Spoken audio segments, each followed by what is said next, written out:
to prioritize the hay you have in stock, when to feed it, and to which classes of livestock. That's what we'll be talking about today on Forage Focus.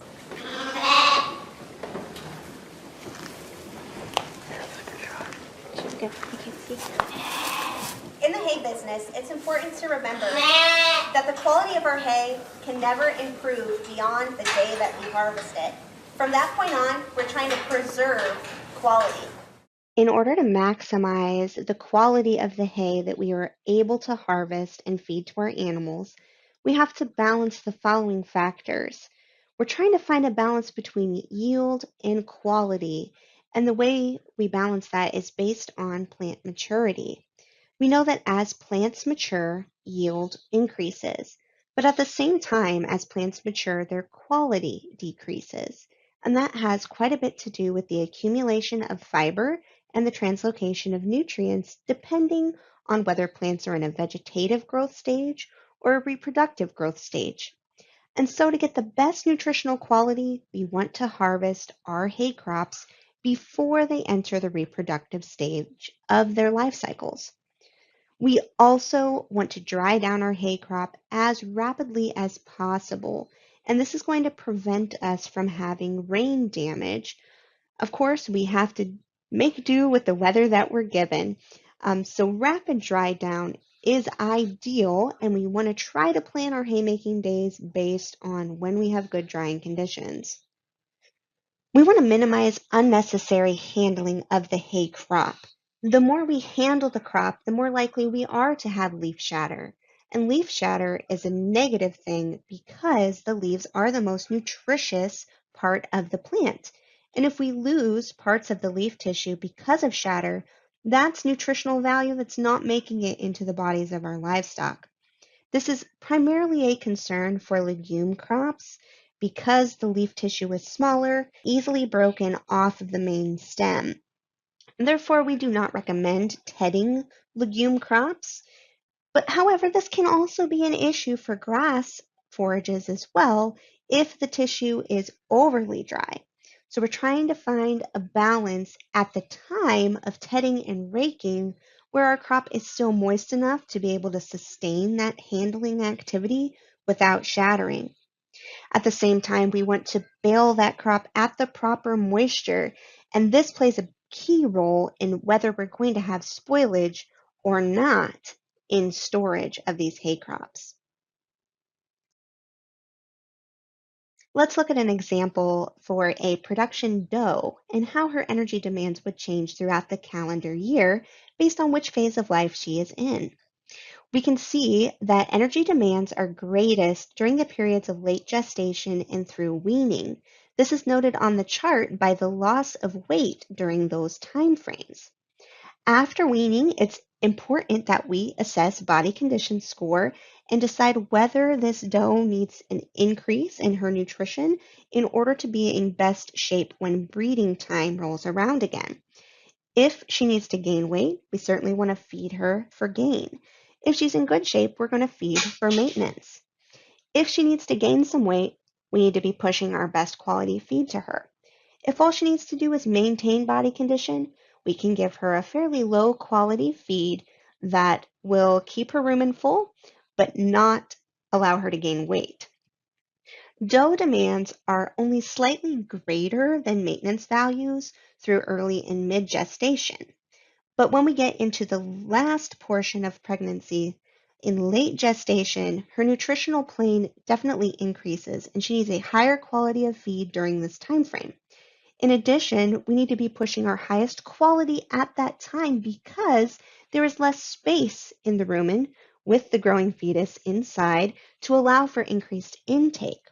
So what this means is we need more nutrition per pound of feed pushed to this pregnant doe in order for her to get enough nutrition to sustain herself and her fetus before it is born, and to be healthy as she proceeds through the lactation process. Let's revisit how harvest timing affects forage quality. As plants mature, we know that forage quality declines, and it declines rapidly once it enters the reproductive phase. The best harvest timing in general for legumes is between bud and early bloom. And for grasses, this is the early boot stage. In both these cases, this is when you can tell that the plant is about to flower, but has not fully produced its flower yet and has not began seed fill. If we are baling these crops at a higher moisture value, or we have a challenge with getting them dried down based on the weather conditions, wrapping can help you get hay in faster. But we have to make sure that those wet baled forages are at the appropriate moisture to allow for good fermentation. And in order to achieve good fermentation, we want to shoot for having a moisture between 45 and 60%. This table illustrates the change in quality with an example of a small grain grass crop, showing that as the plant proceeds through the vegetative and into the reproductive phase, ending with mature hard seed, our crude protein values significantly decrease with maturity. Our fiber values increase with maturity. And as a result, the digestibility of this forage crop is reduced.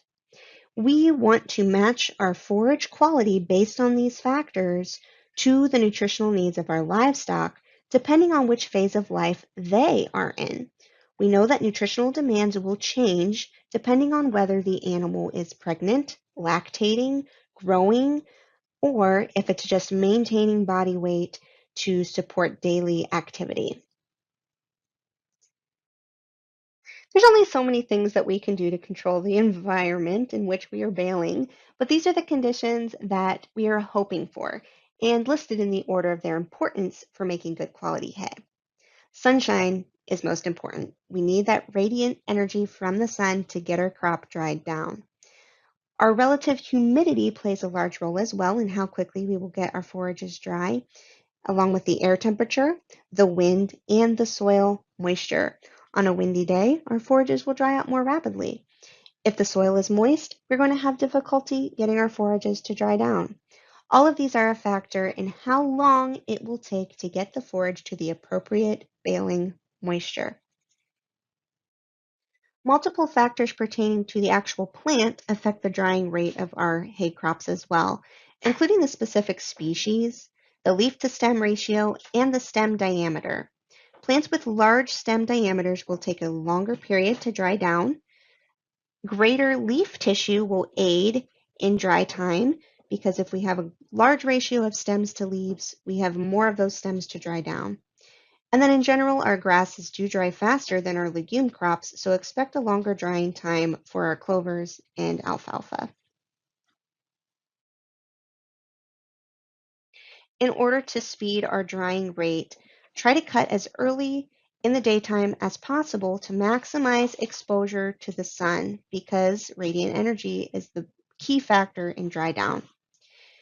If you have the ability to mechanically condition crops, that does help with dry down.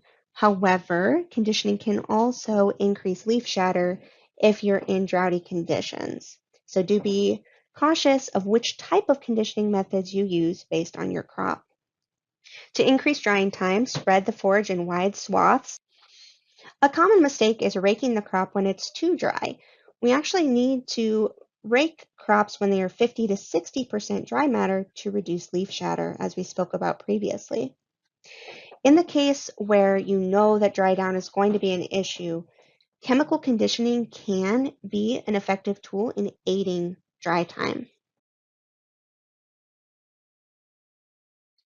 We've discussed quite a bit about how important getting our hay dried appropriately is for good storage conditions. Well, what is the appropriate dry matter for our hay? It depends on what size bales you're making. If you're doing small rectangular bales, we need those to be below 20% moisture before put into storage. Large round bales at less than 18%, and large rectangular bales below 16%.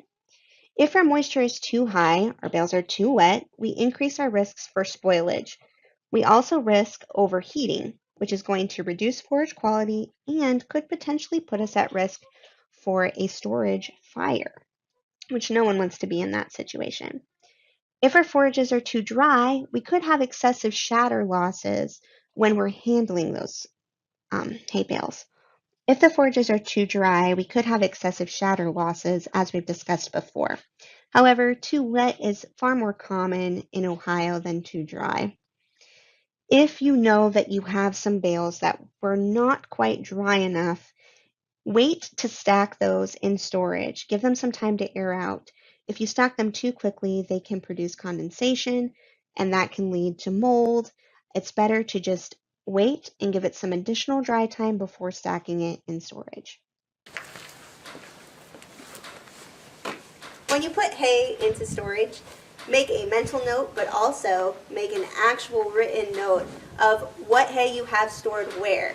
Because you can have significant differences between quality as well as quantity between different cuttings. In this barn, we have both bales from first and second cuttings stored. Often you'll see better quality in second cutting hay because you can get a more timely harvest with the weather conditions, but that's not always the case. Ideally, you'd want to take a forage sample from each cutting and keep that on file for when it comes time to feed in the winter.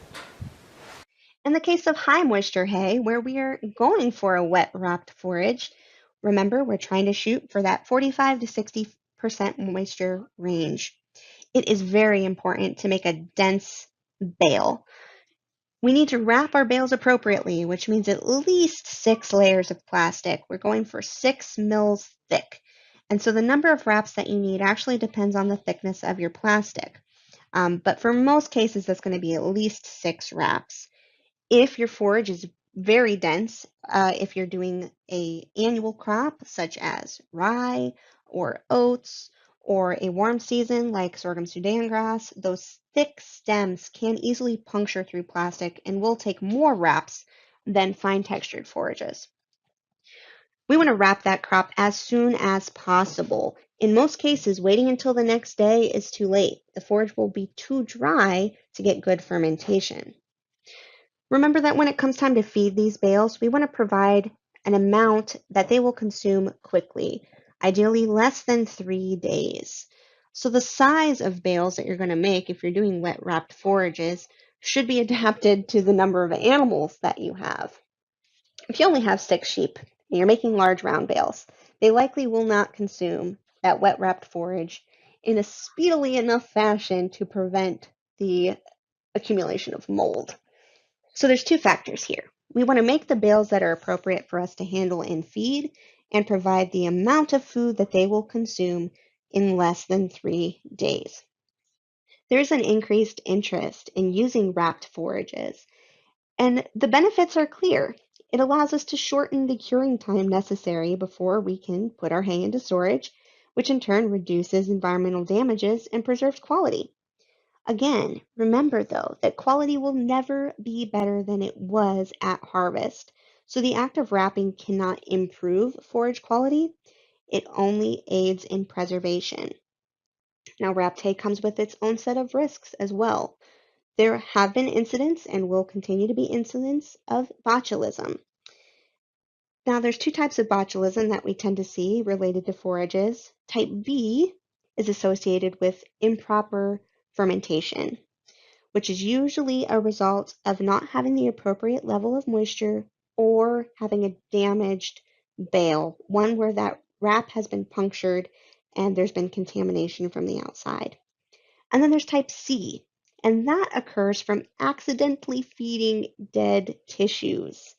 This can be an incident that happens if an animal is accidentally killed during the baling process, or in the case of utilizing a fresh fertilizer or a poultry litter product that could accidentally be picked up and baled with the crop as well.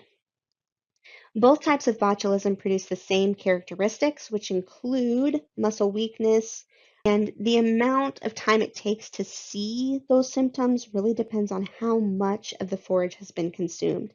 In some cases, you don't even see the symptoms before the animal perishes, and for some, it's a slow suffering.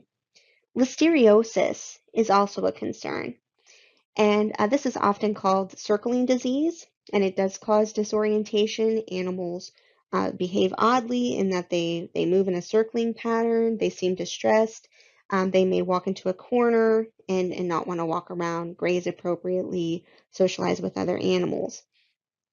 This can also result in things that are more difficult to detect, including bacterial or fungal abortions. So if we're seeing reduced rates of pregnancy retention, it could be related to fungal growth within our bales. So really take those moisture ranges seriously and put enough wraps on your wet wrapped hay to reduce your risks of these contamination issues. This wrapper is an inline wrapper. Many people in our area use individual bale wrappers instead. There are benefits and disadvantages to both. An inline wrapper allows you to very speedily wrap lots of bales at the same time, and an individual wrapper takes more time.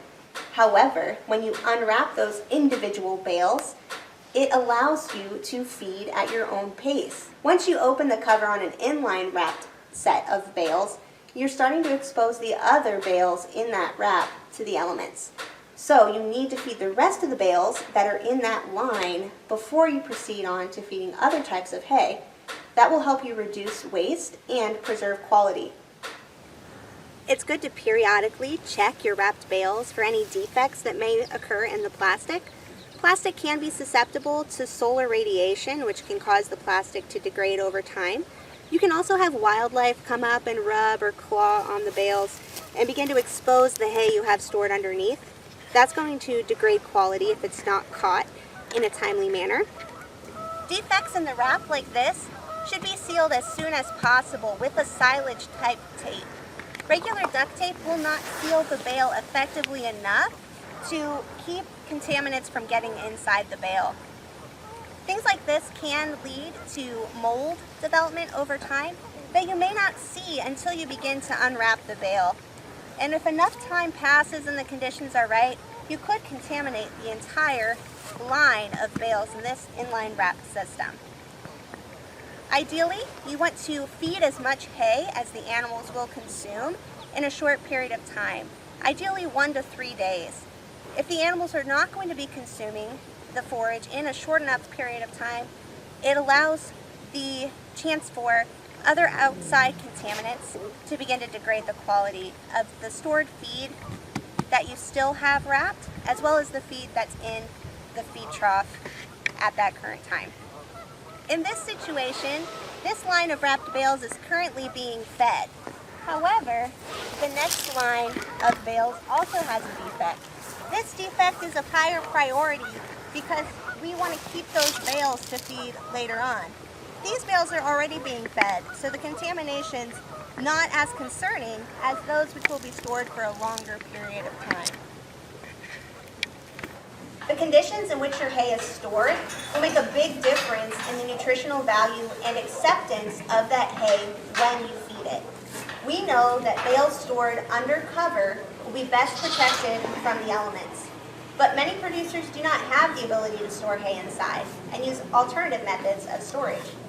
We're going to be discussing some of the benefits and disadvantages of different hay storage systems and how you can prioritize hay to feed based on the conditions it's stored in.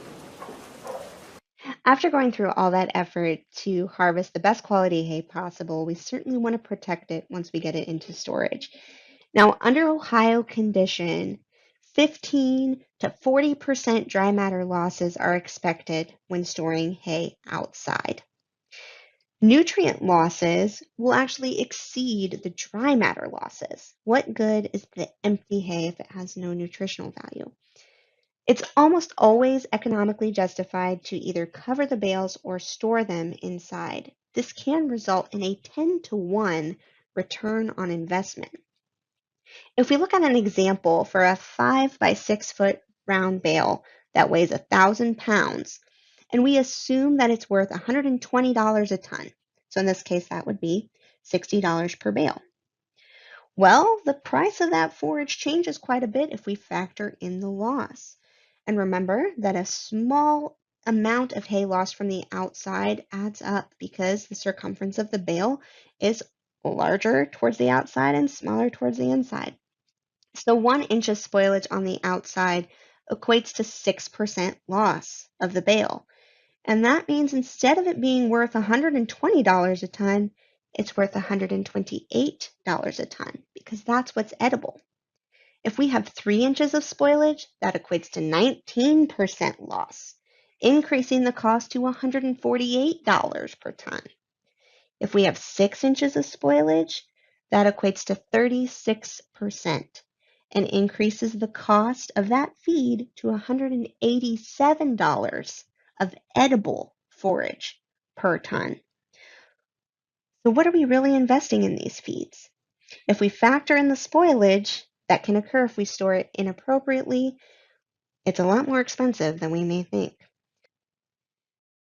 Even bales stored inside will have some loss, probably just due to the methods in which we're feeding it.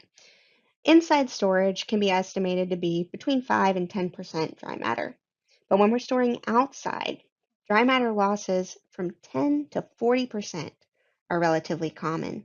There are multiple ways that we can reduce the effects of storage loss.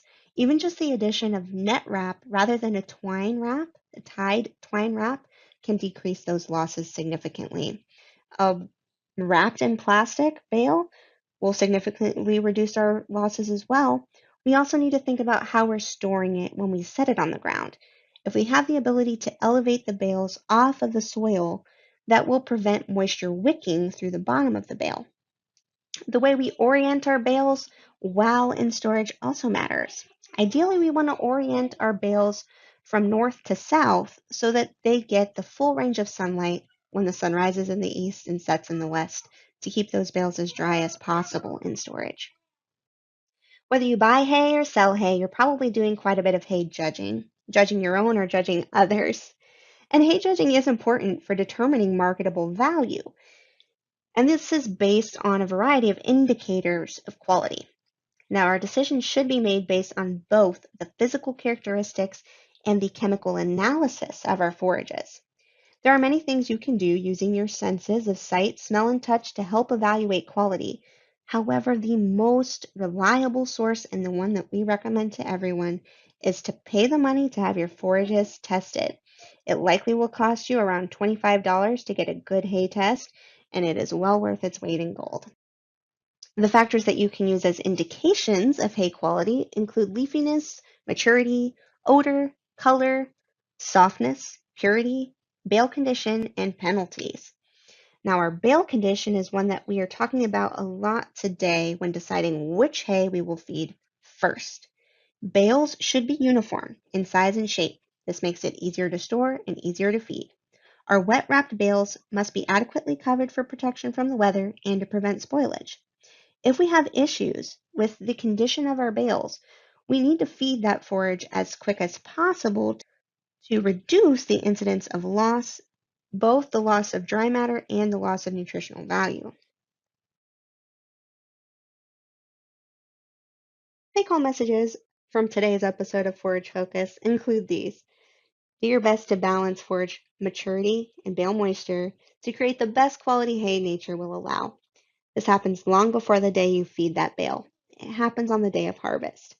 Keep notes, records of what the conditions were when you baled, so that months later, when you're taking this hay out of storage, you have an indication of what bales are highest quality and how to prioritize them for your animal's needs. Don't waste your high quality hay by storing it poorly. Elevate bales off the ground to reduce wicking of moisture through the soil. Keep them under cover as much as possible, whether that's under the cover of plastic wrap or net wrap or under the cover of a barn. We lose a lot of high quality hay just by improper storage. And then remember to feed your highest quality hay when it matches the nutritional needs of your livestock. Late gestation and lactation are the peak times of energy requirement for breeding livestock. And if you're trying to finish animals on a forage crop, remember that the energy needed for gain is high. So save your highest quality forage crops to match those nutritional needs of your livestock, depending on their stage of life. If you have additional questions about how to handle forages, how to determine factors of quality, and how to implement them into your feeding programs, visit and follow these pages for additional information. There's a wealth of knowledge available from the forage team, the beef team, and the sheep team, available at your fingertips anytime, day or night. Make sure to check these websites out and subscribe to future updates.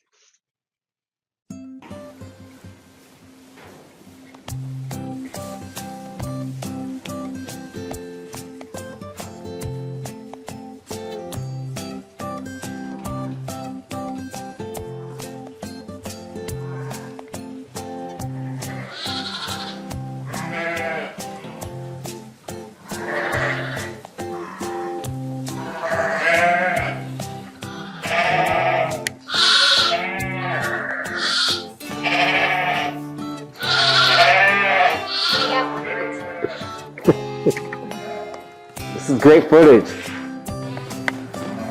How about this? Perfect. Hold on. We're talking too much. Which is my fault. I'm just going to start it over. Am I in it? Okay. The condition of your males at the time that you feed them is going to determine a lot of Well, here. shaking. Yeah, just. Why are you putting your hands through it? I'm trying to fix it. Don't put your hands through it. It's going Well, here. to shake. Just start over again. Okay.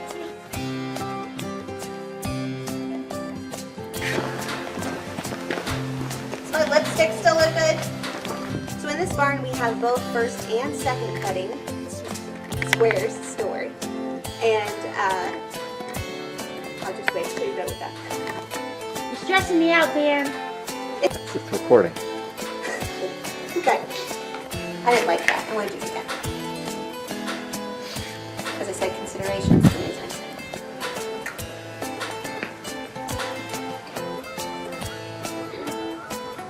That's good. Do you see that big spot? I can see one right there behind you. Yeah. I did. But